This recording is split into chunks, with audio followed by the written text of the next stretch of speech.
Hatulichukulii jambo hili kuwa la kawaida. Ni heshima ya kipekee, ni baraka na ni uthibitisho kuwa serikali ya wilaya imo bega kwa bega na jitihada za maendeleo ya watu wake. Asante sana Mheshimiwa Sita, Mungu akubariki na akupe hekima katika majukumu yako. Tunamshukuru Mungu Bwana kwa kutufikisha hapa, na tunasema kwa sauti moja, Ebeneza, hata hapa Bwana ametusaidia. Mradi huu wa ujenzi wa shule ya awali na msingi katika eneo la kituo hiki cha kidiokonia cha Huruma ni ushuhuda wa imani yetu na kazi kuu ya Mungu katika kizazi hiki. Shule hii haikuzaliwa kama wazo la kawaida. Ilijengwa ndani ya mapigo ya moyo wa kanisa linaloumia kuona watoto wake, haswa hususani wale wa kituo chetu cha Huruma, wakikosa haki ya msingi ya kupata elimu kutokana na changamoto za kiusalama. Leo tunasimama tukisema Mungu ametupa jibu, na jibu hilo ni Iringa Lutheran English Medium School. Shule hii iliyo tayari kuwakumbatia watoto wa kituoni na kutoka nje kwa kuishi dhamira ya nchi yetu ya elimu jumuishi. Mheshimiwa mgeni rasmi, tunashuhudia hatua kubwa kuanzia jengo la awali lenye madarasa 4, vyoo, chumba cha walimu na samani zote likiwa limetumia takriban shilingi milioni 227.3 hadi jengo la madarasa 8 lenye gharama zaidi ya shilingi 537 ambalo tayari limefikia hatua ya msingi, nguzo na jamvi kwa shilingi milioni 132. Leo hii tunafurahi kuona shule ikiwa darasa la pili na tayari ikiwa na madarasa ya kutosha kwa maandalizi ya idadi kubwa ya watoto watakaokuja siku za usoni.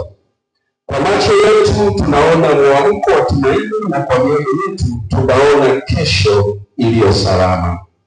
Mheshimiwa mgeni rasmi, hapa tulipofika si kazi ya mtu mmoja, ni mkono wa Mungu na ni matokeo ya mioyo ya ukarimu wa wakuu wa majimbo, wakuu wa idara, taasisi, vitengo na vituo, diaspora, watoto wa Iringa, washirika wetu na kila mmoja aliyeguswa na Mungu kutoa jasho lake, mali yake, fedha zake na hasa maombi yake. Tunasema asante sana. Mungu awakumbuke kwa wema wenu wote. Mtume Paulo alisema, na kila mlifanyalo fanyeni kwa moyo kama kwa Bwana. Kolosai 3:23. Ninyi mmefanya hivyo. Lakini ninaposema Ebeneza, ninaona pia milango ya kesho. Ndugu mgeni rasmi, tunaona milango ya madarasa yaliyosalia kukamilika, watoto wengi zaidi wanaotarajiwa kufika, pamoja na viwango vya elimu tunavyopaswa kuvikuza kwa kukamilisha jengo la madarasa 8 kama unavyoliona pale, na tunatarajia kiasi cha takriban shilingi milioni 401 kwa ajili ya kukamilisha jengo hilo. Chini yako madarasa 4 na juu yatakuwa 4. Sisi tunamshukuru Mungu hapa tulipofika. Hivyo basi, ningependa sasa kwa heshima kuu, kwa moyo wa shukrani na kwa imani kuu isiyo na shaka, kutoa mwaliko wa kipekee kwa kila mmoja wetu aliye hapa leo, na wale wanaotusikiliza kupitia Radio Furaha na wale wanaotufuatilia kupitia mitandao ya kijamii. Tafadhali tuendelee kuunga mkono kazi hii kwa michango yetu. Safari bado ina hatua zake. Kila tofali linaloongezwa, kila dari, kila sakafu itakayojengwa, kila tutakayokanyaga inawasha mwanga kwenye maisha ya watoto ambao leo wanatutazama na kesho watawaza kwa shukrani. Nao siku moja watasema, kuna watu walioguswa wakatoa nafasi yangu kusoma.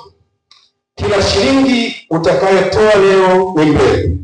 Mbegu inayoenea kuwa elimu wa baadaye, daktari wa kesho, askofu wa kesho, mbunge wa kesho, mwanasheria wa kesho, mhandisi wa kesho, mtaalamu wa kesho, viongozi wa taifa na wachungaji katika kizazi kijacho. Biblia inasema, amhurumiaye maskini humkopesha Bwana, naye atamlipa kwa tendo lake jema. Mithali 19 mstari wa 17. Tunapowekeza katika elimu ya mtoto aliye hatarini, tunamkopesha Mungu mwenyewe. Kwa niaba ya management ya dayosisi inayoongozwa na Baba Askofu Dr. Plaston Gabile, ninawaalika kwa upendo, bila kulazimisha, bila kumbana yoyote, bali kwa heshima ya tendo hili tukufu. Aliyekuwa na nadhiri aitimize, aliyebeba ahadi aifanikishe, aliyebeba mali ashiriki, aliyebeba vifaa vya ujenzi, saruji, bati, mbao au vifaa vyovyote, tunaomba muweze kushiriki. Wachina wana methali moja inasema, ikiwa mwaka moja panda mpunga